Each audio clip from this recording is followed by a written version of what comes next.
Dobrý deň, som doktor Šimko, plastický chirurg. Študoval som medicínu vo Viedni, kde som strávil teda moje celé študentské časy. A následne som sa presunul sem do Bratislavy, kde som začal pracovať na oddelení chirurgie ruky, kde som sa naučil podľa mňa veľmi kvalitne základy plastickej chirurgie a následne som potom si ich zdokonaloval na mnohých zahraničných pobytoch a kongresoch.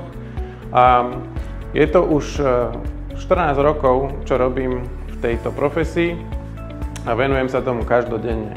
Robím celé spektrum zákrokov od mini-invazívnych, či už je to aplikácia botulinum toxínu alebo kyseliny hyaluronovej, až po veľké operácie plastickej chirurgie, čo sú napríklad redukcie prsníkov, abdominoplastiky, čiže úprava brucha po tehotenstve.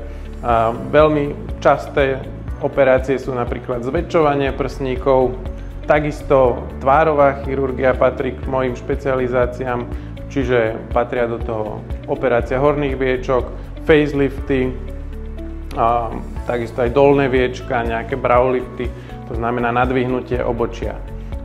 Celé toto spektrum operácií človek musí prejsť, veľakrát operovať každý tento výkon, aby došiel do určitej úrovne, kde sa cíti komfortne, a ja si myslím, že v tejto úrovni už som a tým pádom som schopný akceptovať veľké množstvo pacientov, a keď si nájdete čas, budem rád, keď sa o tom presvedčíte aj sami na vlastnej koži, keď ku nám prídete na konzultáciu do Interklinik.